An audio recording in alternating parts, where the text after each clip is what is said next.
эрүүлсэн байдлыг харахад бол хитрхи нэг тийм томьёолсон байдлаар хариулаад байна. За жишээлбэл анхан шатны тусламж үйлчилгээний санхүүжилтийг сайжруулах олон гаргалгаанууд байгаа. Тухайлах юм бол одоо шилжиж байгаа иргэдийн асуудлыг яагаад ярихгүй байна? Яагаад захин болоод байршлаа өөрчилсөн иргэд нөгөө очисон газраа анхан шатны тусламж үйлчилгээний нэг иргэний санхүүжилтийг тухайн хороонд нь өгөх, эрүүл мэндийн төвд нь өгөх боломжгүй байгаа. Энэ асуудлыг яаж шийдэх вэ? Нэг юм асуулт. Хоёрт ерөн бол энэ би одоо бүр толгой хэрэгчлээ шүү. Мөнх сайхан сайд өнгөрсөн чуулган дээр ковид зар тахалтай холбоотой 300 бараг 60 гаруй тэрбум төгрөгийн өр үйлчлээ гэдэг байгаа. Эрүүл мэндийн даатгалын ерхий газраас өгж байгаа мэдээлэл төсөв энэ тайлан харахаар 21 онд 264 тэрбум төгрөгийн одоо өглөгтэй байснаа 22 онд төсөвт 60 тэрбумд үлдсэн гэж тайлгнаж байгаа шүү дээ. Тэгээд 60 тэрбум болохоор буцаагаад олон улсын байгууллагаар төлөөсөн гэж байлгаад байгаа шүү дээ. Тэгээ одоо яагаад ковид зар тахлын үеийн өр нь одоо 316.3 тэрбум байна гэж яриад байгаа. Би бүр толгой эргээд тах юм. Энэ дээр сүүлдээ мөнх сайхан сайд та тэгж хэлсэн шүү. Ковид зар тахлын тэр зардлыг бид дарахын тулд таналт хийгээ таналтаараа одоо ингээд энэ гарсан өрөө ингээд дараа яваад байгаа гэдэг юм. Ийм таналт хийсэн гэдэг байгаа шүү дээ. Гүйцэтгэлийн санхүүжилт 20-30% хэмнээд хийсэн гэдэг байгаа шүү дээ. Энэ ч одоо бүр даатгуулагч эрхлөө халдаад унлаа. Тийм учраас би бас даатгалын ерхий газрын дарга энэ дээр тайлбар хэлээд өгөөч. Энэ ямар учиртай ийм болоод байна. За хоёрт энэ лавлгай шатлын эмнэлгүүдийн гүйцэтгсэн байдлыг 24 онд харьцуулахаар 1.4 их найд байгаа. 25 онд 1.2 буюу 200 тэрбумаар болгочихсон. Тэгсэн хэрнээ одоо авлага нь лавлгай шатлын эмнэлгүүдийн авлага нь нийт өрийн 54% гэж хэлдэг шүү дээ. Төрийн өмчит байгууллагуудын төрийн өмчит эрүүл мэндийн байгууллагын авлага нь 54% гээ тайлан тавьсан байна тийм ээ. Тэгэхээр миний асуулт төрийн өмчит эмнэлгүүдийн мөнгийг өглөгийг өгөхгүй байх шалтгаан юу вэ? Яагаад ийм их болоод байна? 54% гэж хэлээд байгаа. Энэ дээр нэг тайлбар хэлээч.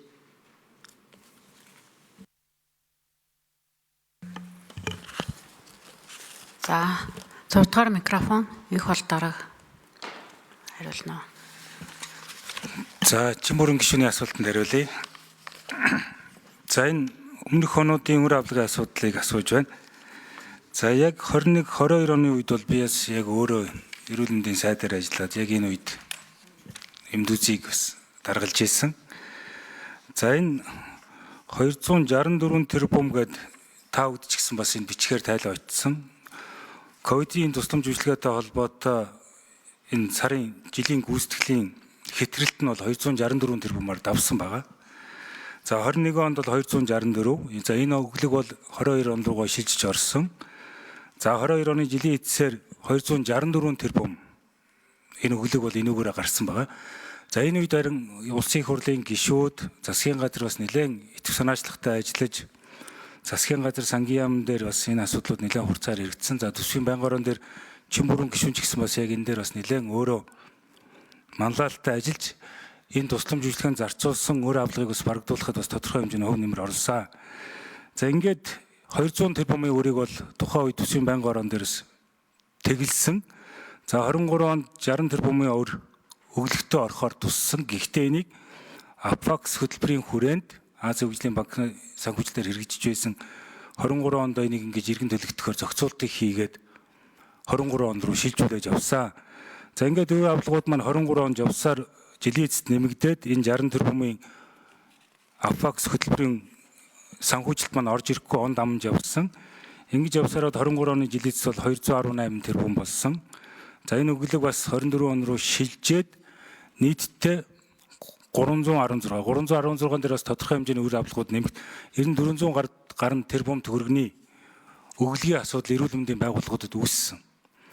За энэ дээр 24 онд харин эрүүл мэндийн яам сайд бас нэлээд идэвх санаачлагтай ажлын хүчинд 100 гаруй тэрбумыг бол сайдын багц болон бусад тусламж хөтөлбөрүүдээс барагдуулаад 316 тэрбумыг энэ жилийн төсвөөс барагдуулахаар эмд үзийн хурлаар оруулж эхний улиралдаа багтааж бид бүхэн үлдсэн 316 тэрбумыг бол 25 оны төсвөөсөө өгж барагдуулсан байгаа.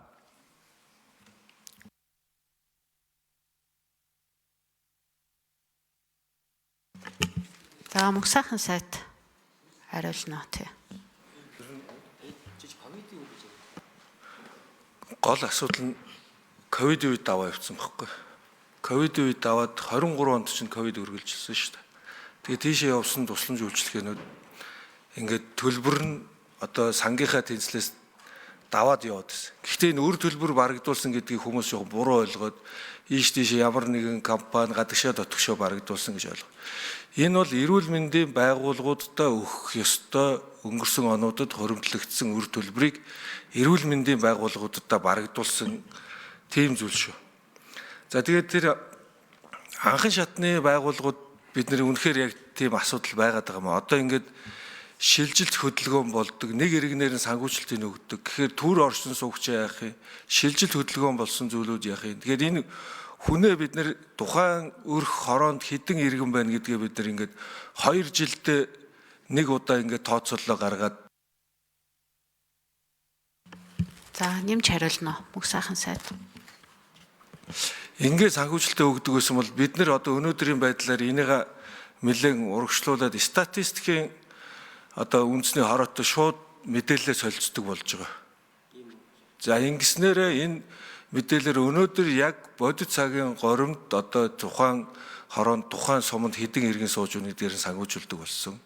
Одоо зүгээр бидний хамгийн гол дараагийн нэг шийдэх ёстой бол энэ сум тосхны төвшөнд одоо яг тухайн сумын иргэн биш мөртлөө тухайн сумын төвтэй ойрхон байгаа амьдарж байгаа өөр сумын иргэдийн санхүүжилтийг бид нар шийдэх. Энэний тооцооллуудаа бид нар наривчлаад гаргаж байгаа. Энийгээ бид нар зөв гаргачвал одоо яг тусламжийн үйлчилгээ яг үзүүлж байгаа яг иргэдийнхээ тоогоор нэг иргэнийхээ санхүүжилтийг авчихын боломжууд нь бүрдэх юм аа. За бид нар лавлгай шатлалын төв эмнэлгүүд.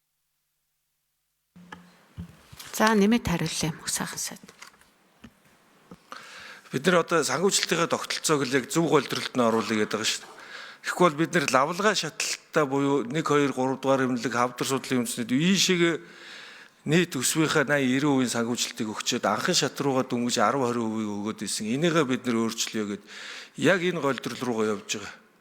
21 оноос хойш санхүүжилтийн тогтолцоо өөрчлөгдснөөс хойш анхан шатны санхүүжилт маш ихээр нэмэгдсэн. Зарим байгууллагуудынх бол 3 дахин нэмэгдсэн, заримын доотлол нь 2 дахин нэмэгдсэн. Ингээд ирэхээр бид нар эргээд лавлгай шатлал дээр үзүүлж байгаа тусламж үйлчилгээний тооч нь буурах ёстой шүү дээ. Тийм учраас энэ дээр бид нар тодорхой хэмжээний зохицуултыг нь хийж үзэж байгаа. Энэ дээр бид нар цаашдаа бас нарийн тооцооллуудыг хийгээд анхан шатаа дэмжих санхүүжүүлэх бодлогоо сайжруулна. Лавлгай шатлалаа илүү Монгол улсад имжлэгдэхгүй байгаа шинэ технологиг имжилсэн тохиолдолд санхүүжүүлнэ гэд өнөөдөр энэ яг үндсэн